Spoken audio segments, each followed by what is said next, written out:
Olá, meus queridos e amados irmãos, a paz do Senhor Jesus. Eu sou a pastora Rose e esse é o nosso canal no YouTube, onde eu quero compartilhar com você mais uma palavra de Deus para o nosso elevo espiritual. Hoje nós vamos estar aqui no livro de 1 Samuel, no capítulo 2, e eu quero ler com você aqui a partir do versículo 4, que diz assim: o arco dos fortes foi quebrado, e os que tropeçavam foram cingidos de força. Os que antes eram fartos se alugaram por pão, mas agora cessaram os que eram famintos. Até Estéril teve 7 filhos, e a que tinha muitos filhos enfraqueceu. O Senhor é o que tira a vida e a dá, faz descer a sepultura e faz tornar a subir dela. O Senhor empobrece e enriquece, abaixa e também exalta. Levanta o pobre do pó e desde o esterco exalta o necessitado, para o fazer assentar entre os príncipes, para o fazer herdar o trono de glória, porque do Senhor são os alicerces da terra, e assentou sobre eles o mundo. Oh, glória ao nome de Jesus. Para nós iniciarmos esta palavra, vamos lembrar que Ana está enaltecendo a Deus com o seu cântico, agradecendo a Deus pela resposta de oração. Mas por que Ana está agradecendo a Deus? E que resposta de oração foi esta que Ana recebeu? Aí a gente vai lembrar do capítulo 1, que vai contar a história desta mulher, desta família. E a Bíblia diz que Eucana tinha 2 mulheres. Algumas pessoas dizem assim: naquele tempo, Deus permitia que o homem pudesse ter 2 mulheres. Aonde? Não existe. Nunca na história da Bíblia houve uma permissão de Deus para que o homem possuísse 2 mulheres ou para que as mulheres possuíssem 2 maridos. A gente vai lembrar então que na criação do Éden, Deus criou Adão e da costela de Adão Deus trouxe Eva. Deus não fez 2 mulheres para um homem, mas Deus também não fez 2 Adão para uma Eva. Deus fez Adão e Deus fez Eva. E aí você pode pensar, tá, isso foi no início, mas aí lá no futuro, Deus não, o homem. Porque senão, Deus poderia ter corrigido isso lá na arca, na época de Noé, quando Deus fez do mundo atual para criar um novo mundo. Mas você lembra que Deus mandou Noé separar um casal de cada espécie de animal, de réptil, de ave, né? E lá na arca entrou casais. Entrou Adão com a esposa, entrou Cão com a sua esposa, Sem com a sua esposa, né? Então, a gente entende nesse texto sagrado que não era uma permissão, a ordenança de Deus que o homem tivesse 2 mulheres. Bom, o homem adquiriu no meio do caminho, né, na ideia da sua cabeça, porque a mulher precisava dar filhos ao seu marido para que a geração dele viesse ser desenvolvida. E então, quando ele casava com a mulher que esta era estéril, eles então arrumavam uma segunda para que pudesse ter filhos e começar a sua genealogia. Mas aí a gente vai entender nessa palavra também sobre essa família, mas voltando ainda a este assunto, eu observo que na casa de Isaac com Rebeca foi totalmente diferente. É por isso que a Bíblia faz comparação né, de Rebeca, deste casal, a igreja e a Jesus. Por quê? Porque este casal é exemplar. Quando Isaac casa com Rebeca, ela também é estéril, ela tem um problema, né, que Deus a impediu de dar filhos. Mas Rebeca mais Isaac vão orar 20 anos e eles não arrumaram uma terceira pessoa no relacionamento. Eles oraram, esperaram no Senhor, até que o Senhor, então, lhes deu o seu filho, né? E aí a gente vai entender na palavra do Senhor que Eucana tem Ana, a sua mulher amada, e Eucana tem Penina, né? Vamos falar de segunda esposa, né? Que entrou no relacionamento. Eles convivem numa casa e há muitos conflitos nessa família. Há conflitos porque Ana não gera filhos, Penina consegue gerar filhos. A Bíblia diz então que todos os anos Eucana pegava suas duas mulheres e pegava os filhos de Penina e eles iam adorar a Deus. Eles iam adorar a Deus. O que eu acho interessante aqui, que a palavra do Senhor diz que eles saíam da sua cidade para sacrificar ao Senhor lá em Siló todos os anos. Todos os anos, ou com problema, ou sem problema, Eucana ia adorar a Deus no templo em Siló. A gente aprende, irmãos, com a Santa Escritura, que não há impedimento para a gente adorar a Deus, para a gente ir buscar ao Senhor em adoração, porque Eucana tem problema, a casa de Ana tem problema. Observemos que desse capítulo 1 até o 7, o escritor faz questão de narrar a história dos anos. Ele vai falar, olha, e todos os anos era a mesma confusão. E todos os anos no caminho era essa zombaria, era essa perseguição. Todos os anos Penina irritava Ana, né? Penina irritava Ana, provocava a Ana no caminho. E Ana chegava lá no templo em Siló. E a Bíblia vai dizer para mim e para você que ela chorava e não comia. Eu quero compartilhar com você algo importante desta palavra. O nosso culto hoje é diferente do culto de antes, né? Antes, quando eles iam a Siló para adorar o Senhor, então eles levavam uma oferta, levava uma novilha, né? Levava um carneiro, levava uma ovelha e, levando essa oferta, entregava ao sacerdote. O sacerdote, então, colocava no altar de Deus essa oferta que este homem levou com a sua família. O sacerdote, então, colocava, queimava no fogo, Deus pegava a parte que era dele, e a parte que era de Deus era o quê? A parte de Deus era a gordura e o sangue daquela ovelha. Em seguida, a parte do sacerdote. Qual era a parte do sacerdote? A parte do sacerdote era o ombro e o peito do animal.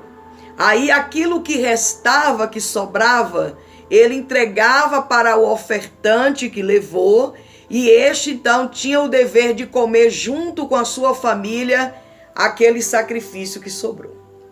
Aí a gente vai entender aqui que Ana está no culto, que Ana está chorando, que Ana não come, Ana não bebe e só chora. Ana então está no culto sem dar culto. Às vezes nós somos capazes de entrar na presença de Deus tão angustiados que a gente não dá culto para Deus, que a gente termina ocultando o que é de Deus e é dando o que se recebe. Vamos lembrar que, olha, Deus não fica com o culto inteiro para ele. Vamos lembrar aqui que o sacrifício era levado, Deus pegava a gordura e o sangue, o sacerdote pegava o ombro direito e pegava o peito, mas o restante ficava para o cultuante, para o ofertante que levou.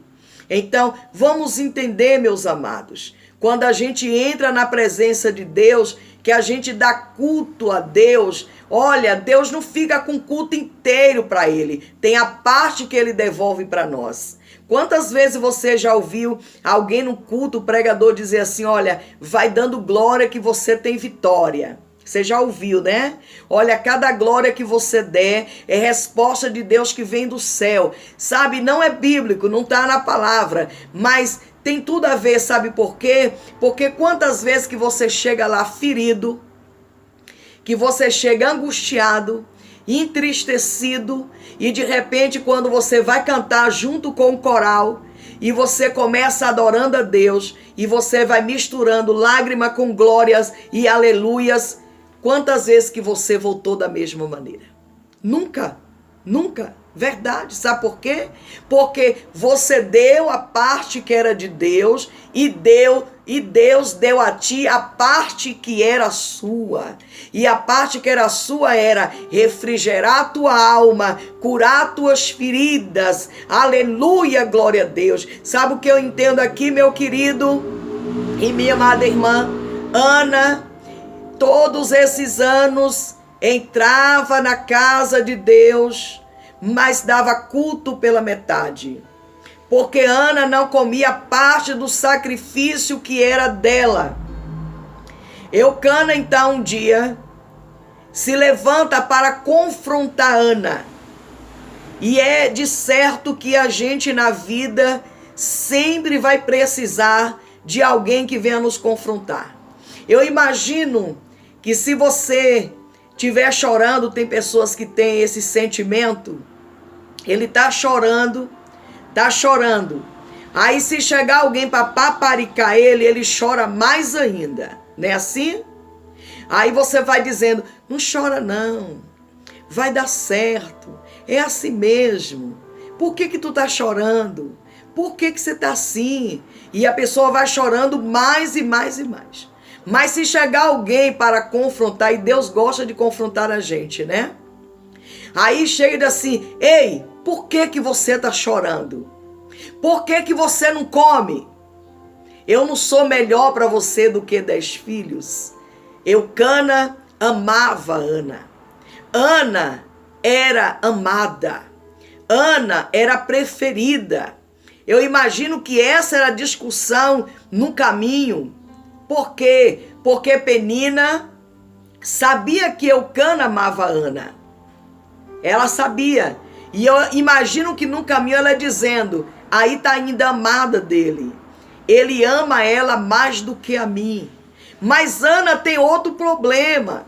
Ela olha para Penina e diz assim, tá indo aí a mulher que pode dar filhos ao meu marido. E eu não posso dar filhos para ele. Você imagina que as duas vai indo com problema para adoração. Mas talvez alguém pense assim, fingimento, deveria não irem. Não, deveriam ficar em casa, já que estão com problema. Não, irmãos, é na presença de Deus, é o lugar da gente ir mesmo com problema. É lá que a gente resolve problema. Talvez alguém diga, que fingimento, nem tá feliz, mas vai para o culto dizendo, tô feliz. Não é fingimento, é porque Deus é digno de ser adorado, ou na alegria ou na dor. Aleluia, esse é o verdadeiro culto, como disse Abacuque, ainda que falte ovelhas no curral, ainda que o fruto da figueira minta, mesmo assim eu continuarei adorando a Deus.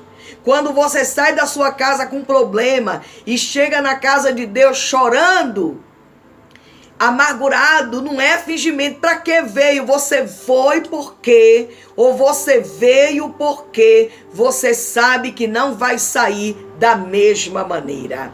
Oh, louvado seja o nome do Senhor. Ana é confrontada na mesa. Ana está na mesa, mas ela não come. Aqui no versículos 7 diz: e assim fazia ele de ano em ano, quando ela subia à casa do Senhor, assim a outra lhe irritava, pelo que Ana chorava e não comia. Mas no versículo 8 diz: então Eucana, seu marido, lhe disse: Ana, por que tu choras? Por que não comes? Por que está tão mal o teu coração? Eu não te sou melhor do que 10 filhos. Isso aqui Eucana não está se enaltecendo, ele está falando com ela do que ele era para ela. Ele era o marido que amava. Ele está mostrando para ela o tanto que ela era amada, cuidada, né? O tanto que ele era carinhoso para com ela, que ele era mais valoroso do que 10 filhos. Tu não vê, Ana? E quando ele confronta Ana, é bom a gente ser confrontado. Sabe aquela hora que o Senhor fala assim: reprime tuas lágrimas, reprime essa tua voz de choro, porque ainda há esperança para ti no teu derradeiro fim. É Deus confrontando, dizendo: por que fica aí chorando a vida inteira? Aleluia! É bom que quando alguém para a gente, dá aquele tapinha nas costas, fala assim: ei, rapaz, levanta a cabeça, tome ânimo. Você está na presença de Deus, saiba que Deus sabe cuidar de você. Ei, nem tudo está perdido, ainda há esperança. No fundo do túnel, Deus chega com a luz e Ele vai dissipar toda a treva. Para de sofrimento, porque há um Deus que sabe cuidar de você. É importante, às vezes, a gente ser confrontado. Naquele dia, Ana tomou um choque de realidade. Ana percebeu que não adiantava nada estar sentada em volta daquela mesa, assistindo Penina comer, assistindo os filhos de Penina comer. Eu acredito que a Penina já tem 8 filhos, Penina já tem 8 filhos, então já tem 8 anos de sofrimento, 8 anos de irritação, 8 anos de provocação, mas naquele dia ela sabe que não dá para resolver o problema sentada naquela mesa. Oh, glória a Deus! O que eu tenho a ver com isso? O Senhor está dizendo: não dá para você resolver este problema chorando em volta desta mesa, junto com aquele que te humilha, junto com aquele que te irrita, aquele que te provoca. É hora de você levantar e se derramar na presença de Deus. Sabe para onde Ana foi resolver o problema? Na casa de Deus. Ana sai de mansinho, Ana levanta e ela vai chorar. O texto vai dizer para nós que ela entra no templo, o sacerdote ali está sentado na sua cadeira do lado de fora, e Ana está lá chorando, falando com Deus e fazendo um voto com Deus. É ao mesmo tempo que ela pede, ela promete ofertar. Ela diz: Senhor, se deres a mim um filho homem, eu te darei para que ele te sirva todos os anos da sua vida. Ela está chorando e Eli não entende, porque quem está de fora não entende o que a gente sente dentro. Ana não falava, Ana articulava, não saía som da boca de Ana. Mas Deus não precisa saber, ouvir a minha voz para saber o que eu preciso. Deus já sabe o que está aqui dentro de mim. Deus sabe o que está aí dentro de você. Antes que você abra a sua boca, Ele já conhece o teu sentimento. Ele não, ele precisava ouvir para saber, mas ele não ouve nada. E ele a tem como uma mulher embriagada. Ele vai repreender ela dizendo: ei, mulher, até quando vai ficar embriagada e chegar aqui embriagada a esta hora? Mas ela vai dizer para ele, ela não se irrita não, porque depois que a gente ora, a gente melhora. Sabe o que eu vejo o Espírito do Eterno falando para mim e você aqui? é que enquanto a gente deixa de orar por isso, a gente fica sempre irritada, chorando, sem vontade de comer, com nó na garganta. Mas quando a gente vai orar, a gente muda, porque a oração faz a gente mudar. Ana mudou. Ela escuta isso do sacerdote, mas ela não vai chorar, gritar ou sair do templo, não. Ana vai lhe responder calmamente e vai dizer: ó meu Senhor, não me tenha como uma mulher embriagada. Eu não estou embriagada, mas eu sou uma mulher atribulada de espírito. Mas até agora, até esse exato momento, eu tenho falado com Deus só do que eu sinto, só da minha necessidade. Quando ele escuta isso, ele olha para ela e diz: ó mulher, seja a tua oração respondida e que Deus te dê assim como tu pediste para ele. Ana vai, sai do templo, volta, mas é bom a gente lembrar que a Bíblia que diz que o semblante de Ana já não era mais o mesmo. Isso aqui dá uma indicação forte para mim e para você, que após ter se derramado na presença de Deus, toda aquela angústia, toda aquela amargura que deixava o semblante dela triste, né, decaído, acabou. Ana sai de lá e o semblante dela é bom. Ela recebeu no seu interior um refrigério tão grande que refletiu na sua face. Ela não está mais chorosa, não está mais angustiada, não está mais uma mulher atribulada de espírito, mas está uma mulher esperançosa de que Deus lhe daria aquilo que ela pediu. E a gente sabe que essa história vai dizer que naquele ano Deus lembrou-se de Ana e ela engravidou. Ela engravidou do seu filho Samuel, o filho que ela prometeu dar a Deus. Mas o texto que a gente leu aqui, ela está dizendo: o arco dos fortes foi quebrado e os que tropeçavam foram cingidos de força. De quem Ana está dizendo? Ana está dizendo: olha, o arco do forte, Penina, que se achava tão forte, foi quebrado. Parou de dar filhos.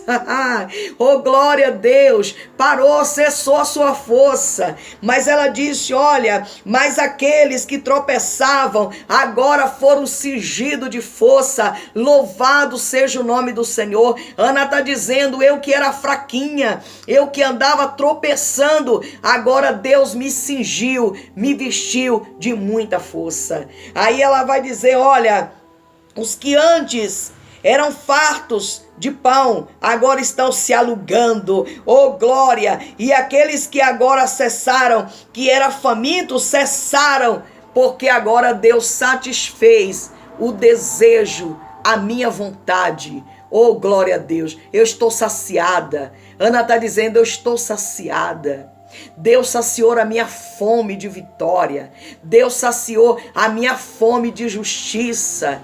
Deus me deu o filho que eu almejei, mas eu a entreguei a ele, mas ele continuou me dando mais. Olha, porque ela diz: a estéril teve 7 filhos, e aquela que tinha muitos filhos enfraqueceu, deixou de dar filhos. Ei, Deus é tão lindo, Deus é tão maravilhoso, que a gente pede a Deus uma coisa. Ana pediu um filho. Ana não pediu 7, Ana pediu um filho, mas Deus lhe deu 7 filhos. Esse Deus não é lindo? É lindo. Ei, Deus quer dar uma virada na sua vida. Deus quer fazer você dar a volta por cima. Porque hoje você pode até estar por debaixo. Pode até ser que alguém esteja te afrontando, te zombando, te criticando. Mas o Senhor está dizendo: ei, se derrame na minha presença, porque eu vou atender a tua petição e vou dar uma virada na sua vida. Deus deu uma virada. Imagina se Penina pensava que Ana seria mãe. Imagine você, não. Penina não imaginava, aquele que te irrita, aquele que te zomba, aquele que provoca você, não sabe o que Deus vai fazer na tua vida futuramente. É por isso que ele faz isso com você. Penina não sabia, ela achava é estéril e vai ficar estéril para sempre. Mas aprove a Deus a fazer todas as coisas. Jesus disse: pedi, pedir e dá-se-vos-á. Se você pede, você recebe. Ana pediu e o Senhor lhe atendeu. Aleluia. O que Penina não esperava é que Deus desse uma virada na vida de Ana, como o Senhor deu. Deus quer dar uma virada na sua vida, minha amiga. Deus quer dar uma virada na sua vida, meu amigo, minha irmã. Sabe por quê? Porque você está se derramando na presença dele. Ele vai dar uma virada na sua vida. Ela diz aqui ainda, olha, o Senhor é aquele que tira a vida e a dá. Ana está enaltecendo a Deus. Ana está glorificando a Deus pela grande vitória. Você ainda vai cantar o hino de vitória, pode crer. Pode crer que você vai cantar o hino de vitória. Ela diz, olha, ele faz descer a sepultura, mas faz tornar a subir dela. O Senhor empobrece, enriquece, abaixa e também exalta. Tudo tem seu tempo. Ei, quando o sábio Salomão, ele diz em Eclesiastes 3, sobre o tempo da vida, sobre esse ciclo de vida, ele fala: tudo há um tempo determinado por Deus debaixo do céu. Tudo tem um tempo determinado. Há o tempo de nascer, há o tempo de morrer, há o tempo de sorrir, há o tempo de chorar, há o tempo de cantar, há o tempo de deixar de cantar. Tudo tem o seu tempo. Ana tinha um tempo de chorar, mas ela está dizendo aqui, agora chegou o tempo que eu estou sorrindo. Oh, glória ao nome de Jesus. Ana, agora cessou aquele tempo de chorar. E Penina, agora chegou o tempo de Penina chorar. Agora chegou o tempo de Penina ir a Siló, ao sacrifício, à adoração, e ver Ana carregada de filhos. E ver Ana levando na sua mão os seus filhos. Eita, glória a Deus. Sabe, aí ela teve que engolir todas aquelas palavras de zombaria, de irritação. Tudo agora ela teve que engolir, porque o Senhor deu uma virada na vida de Ana.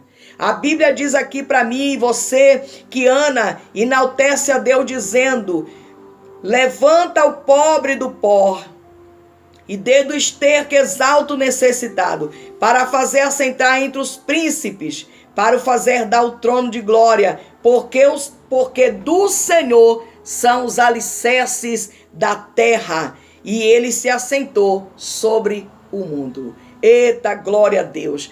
Ana está dizendo, quem determina é Deus. É Deus. Quem dá o final da minha história é Deus. Não é os meus provocadores.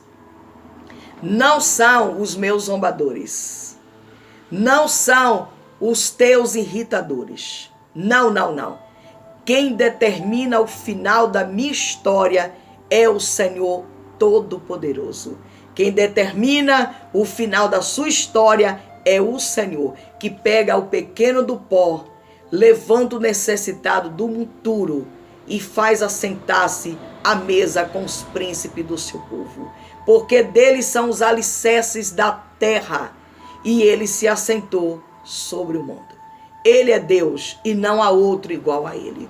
Creia nessa palavra de Deus para o seu coração, porque o Todo-Poderoso está querendo que eu e você extraiamos dessa lição de vida de Ana, dessa história narrada para a nossa vida atual.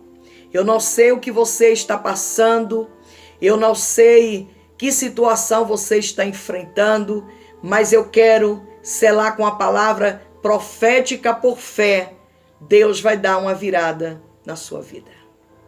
Deus vai dar uma virada na história do seu matrimônio. Deus vai dar uma virada na história da sua casa e da sua família. Porque a Ele aprove fazer todas as coisas. É Ele que abaixa, mas também é Ele que exalta. Talvez hoje você esteja nesse tratamento de Deus, de estar embaixo. E estar embaixo não quer dizer que está fracassado não, hein? Estar embaixo não quer dizer que você está derrotado, não. Estar embaixo é um período de preparação para que você esteja em cima. Oh, glória! Ana precisava passar por debaixo para que ela estivesse pronta para estar em cima. Meu irmão e minha irmã, você está num período debaixo? Sossega a tua alma, porque chegará o momento em que Deus te colocará por cima. Você está no momento da humilhação? Fica, porque Deus vai fazer você chegar ao momento da exaltação, para a honra e a glória do nome dele. Essa é a mensagem, o recado divino que eu quero deixar para todos os nossos irmãos, irmãs e amigos e amigas aqui no nosso canal do YouTube. E eu quero aproveitar para a gente finalizar, que o Espírito Santo continue falando no seu coração. Eu quero te fazer um pedido agora. Eu quero pedir a você que você se inscreva no nosso canal, Igreja IMEAC, se inscreva nesse nosso canal. Eu quero pedir que você ative o sininho, porque todas as vezes que a gente colocar uma mensagem nova, você vai ser notificado, avisado que a gente tem uma mensagem nova. E eu peço a você que você possa, então, nos deixar um like, tá? Que isso é muito importante para o nosso canal, é muito importante também para a nossa igreja. Nós estamos com esse canal aqui pela importância no momento para a nossa igreja também. E eu acredito que também será de frutos bons para você, nossos irmãos e amigos, que estarão recebendo sempre uma palavra de Deus para o seu coração. Faça isso, você não paga nada, não gasta nada, é só você entrar lá e se inscrever. E eu vou agradecer muitíssimo a Deus por sua vida. E eu já quero agradecer a você que fizer isso. Compartilhe com seus irmãos, compartilhe com a sua família, né? Esse vídeo, convide eles para fazer parte desse canal. E eu tenho certeza que vai ser só de bênção para a minha vida e para a sua vida também. Amém, Jesus? Fica na paz, que Deus te abençoe. Um abraço forte em nome do Senhor e Salvador Jesus Cristo.